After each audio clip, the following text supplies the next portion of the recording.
This will be a look at the indirect Chinese colonization of Jamaica. Teach them! Always make sure the message reach them! I am very aware of the importance of external investments and assistance to the growth and development of small island nations.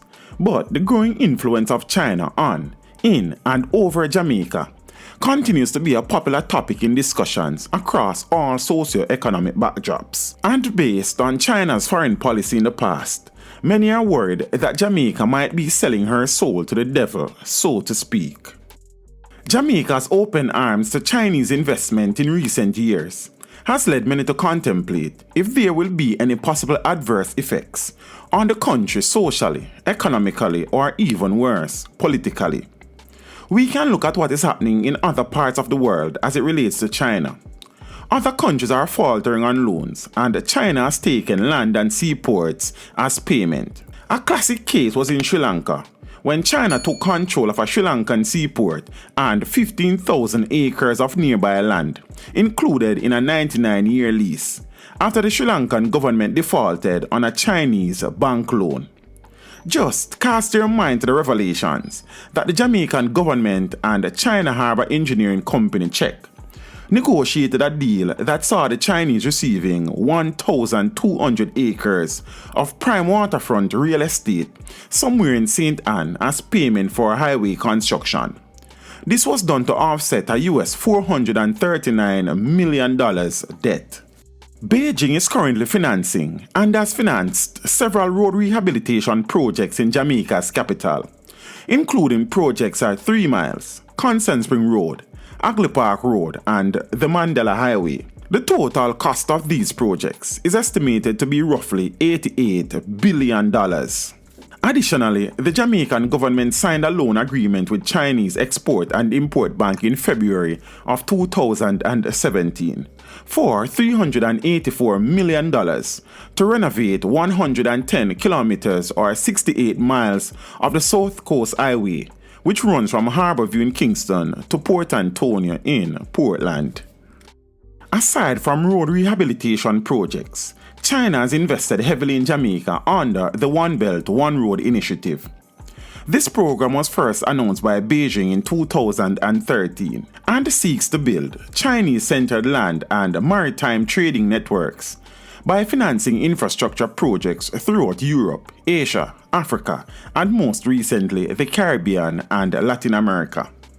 Under this initiative, Beijing has begun investing heavily into Jamaica, including a $721 million investment into Highway 2000, which they took over in 2014 to complete the north-south leg. They also purchased Alpart Aluminum Refinery for US $3 million in 2016, which was previously owned by a Russian mining company. This according to China's official One Belt, One Road website. The Alpart Refinery purchase, according to some, is part of China's desire to tap into Jamaica's rich deposits of bauxite. After all the suggestions and utterances from various governments about the many benefits of Chinese direct investments in Jamaica, there are lingering questions about how much the Jamaican economy and Jamaicans by extension have really benefited from Chinese investment. For one, Chinese investors often hire Chinese instead of local Jamaicans to work on Chinese infrastructure projects. Such imported Chinese laborers was one reason that Jamaica's GDP has not shown any significant growth, despite all the direct investment from China, according to some analysts. Between 2013 and 2017, when Chinese investment began pouring in, Jamaica's GDP had more or less hovered around $14 billion, dipping to a low of $13.9 billion in 2014, and registering a high of $14.4 billion in 2017. In March of 2016, a local contractor said that Chinese workers were often preferred because they were cheaper to hire, $1 and a bowl of rice for a Chinese worker per day, compared to $4 daily wages for a Jamaican worker. Meanwhile, the jobs created by Chinese investment were often limited to cheap, subservient, marginal jobs in wholesales and on infrastructure projects. The Chinese companies that have invested in Jamaica and dominated its construction sector has inevitably pushed out local construction companies. Chinese companies has an unfair advantage because they are supported by Beijing and has virtually unlimited resources.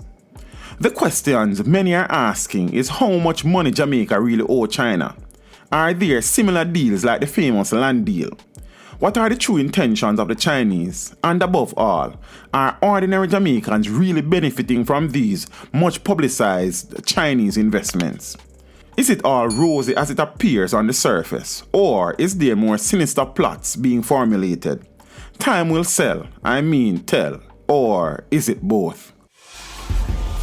Teach them! Hey, yo, yellow! Send the message and make it reach them. It's teach them. Right here, Warlord representing. Thank you for watching. Please leave a comment below. Remember to like and share the video. Don't forget to subscribe for more awesome content. Follow me on social media and check out the suggested videos on screen. This is Teach saying, until next time, walk good, my friends.